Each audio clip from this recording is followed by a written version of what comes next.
Stephanie George, 23, single mother, addicted to drugs. She made the mistake of letting her boyfriend store some drugs in her home in a lockbox. She got life without parole.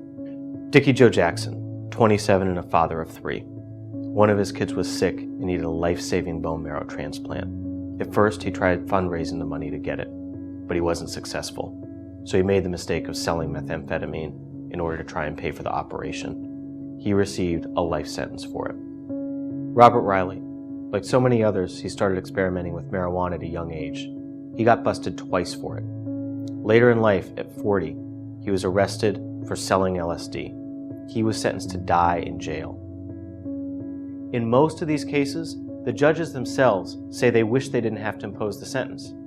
Take the case of Weldon Angelos, a 25-year-old record producer. He was convicted of selling marijuana a couple of times to an informant who claimed that he had a gun. He received more than twice as much time as he would have if he had hijacked an airplane, detonated a bomb in public, or even if he was a second-degree murderer. Weldon Angelos is going to be 80 by the time he gets out of jail.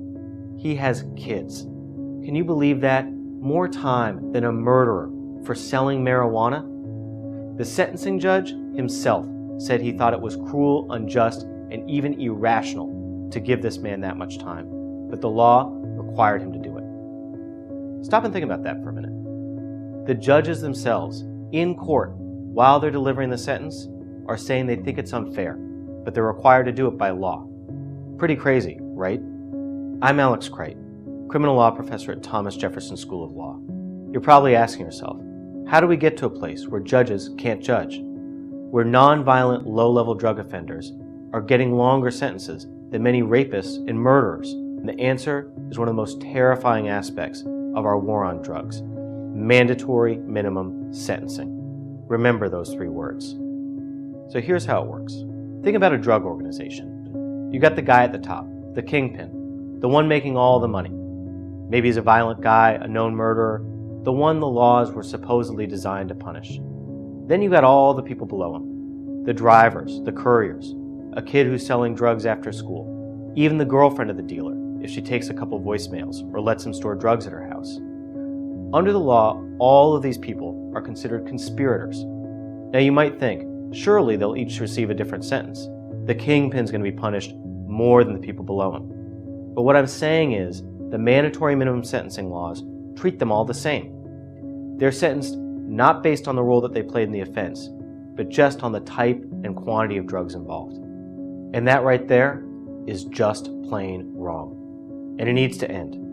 And that's where you come in. Click here to watch my next video, or click here to get involved in ending one of the craziest parts of our broken criminal justice system. There's no better time than now. The momentum is building. So remember that guy Weldon Angelos? The guy who got the 55 years for selling marijuana a couple of times? The same day he was sentenced, in the same courtroom, there was somebody else, a defendant who had killed somebody, beaten them to death. The judge, following the law, gave that person 22 years. 22 years for killing somebody versus 55 years for selling marijuana a couple of times. This is how mandatory minimums distort the punishment. And don't forget to subscribe to Learn Liberty for more videos like this one.